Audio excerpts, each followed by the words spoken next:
آج کے اس دور میں عمومی دعوت، یہ دعوت و تبلیغ کے نام سے کام شروع ہے۔ حضرت مولانا الیاس رحمت اللہ علیہ کو اللہ رب العزت نے کام کی ایک ترتیب سجھا دی آج کے زمانے کے طور پر، چنانچہ سے روزہ اور چلہ اور 3 چلے اور 9 مہینے 7 مہینے سال، یہ ایک ترتیب اللہ نے ان پر کھول دی جس میں اللہ نے برکت ڈال۔ چنانچہ آج عمومی دعوت کا کام اس طرح سے ہو رہا ہے امت کے اندر، لیکن دعوت کو اس میں محصور نہیں کر دینا چاہیے۔ بات سمجھ رہے ہیں؟ مثال کے طور پر ایک صاحب مجھے کہنے لگے، جی آپ کے شیخ بھی کبھی اللہ کے راستے میں نکلے ہیں؟ میں نے کہا بھائی وہ تو ہر وقت ہی سفر کرتے رہتے ہیں، ان کا تو گھر کا قیام تھوڑا اور باہر کا سفر زیادہ۔ نہیں میں پوچھ رہا ہوں اللہ کے راستے میں کبھی نکلے ہیں؟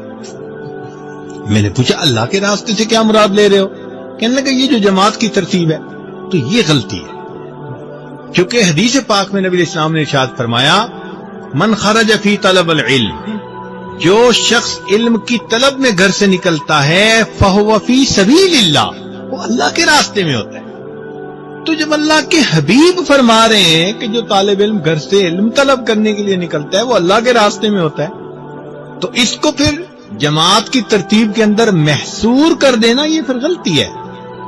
یہ اکابر کی غلطی نہیں، یہ اس بندے کی غلطی ہے۔ تو یہ نئے ٹوٹرو ہوتے ہیں نا، رنگ روٹ، پھر اس قسم کی باتیں وہ کرتے ہیں کہ وہ سمجھتے ہیں کہ بس اس ترتیب سے کام کرو گے تو یہ اللہ کا راستہ۔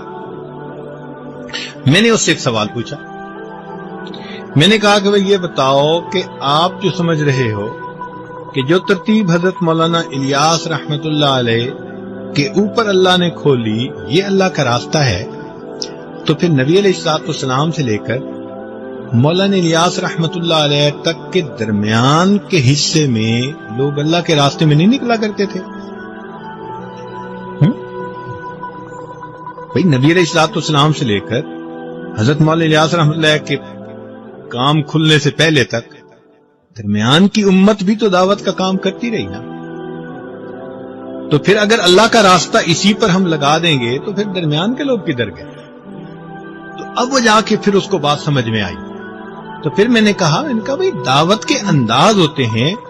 صبح کو جو عالم فجر میں مسجد میں بیٹھ کے درس قرآن دیتا ہے وہ بھی دعوت کا کام ہے، جو شام کو درس حدیث دیتا ہے وہ بھی دعوت کا کام ہے، جو امت کے واعظ جمعہ پڑھا رہے ہیں بیانات کر رہے ہیں یہ بھی دعوت کا کام ہے، جو مشائخ لوگوں کو اللہ کی طرف بلاتے ہیں یہ بھی دعوت کا کام۔ یہ انداز ہے مختلف، اس کو محصور نہیں کر لینا چاہیے۔ ہاں یہ ضرور کہنا چاہیے کہ عمومی دعوت کا کام اللہ رب العزت نے اس وقت جماعت کے ذریعے سے لیا ہے، اور ان کے لیے دعوت یعنی اس کے لیے خود بھی دعا کرنی چاہیے اور جتنا بھی ان کے تعاون ہو وہ کرنا چاہیے۔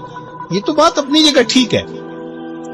اسی لیے کہتے ہیں کہ مولانا یوسف رحمت اللہ علیہ حضرت مولانا احمد علی لاہوری رحمت اللہ علیہ سے آ کر ملے جو رئیس التبلیغ تھے، تو انہوں نے آ کے اپنے کام کے بارے میں کچھ بتایا۔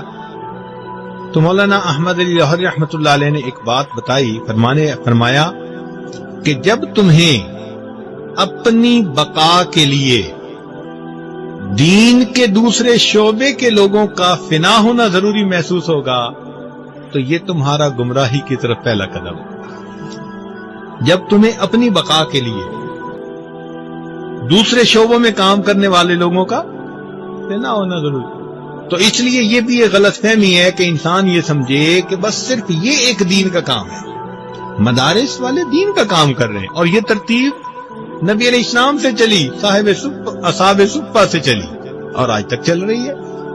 تو اس لیے طلباء کے ذہن میں یہ بات کھلی ہونی چاہیے کہ دعوت کا کام اللہ کی طرف سے منصوص قرآن و حدیث میں بتا دیا گیا ہے، لیکن طریقہ کار اللہ نے امت کے لیے کھلا چھوڑ دیا۔ ہاں یہ ہے کہ دعوت کا طریقہ نور نبوت سے ماخوذ ہونا چاہیے، انداز نبوت کے خلاف نہیں ہونا چاہیے۔ اب جیسے ایک بندہ آ جائے جی میں ٹی وی پہ آ کر دین کی دعوت کا کام کروں گا، تو بھائی یہ چونکہ نبی علیہ السلام کے طریقے کے خلاف ہے، اس لیے اس میں نور نہیں، اس میں ظلمت ہوگی.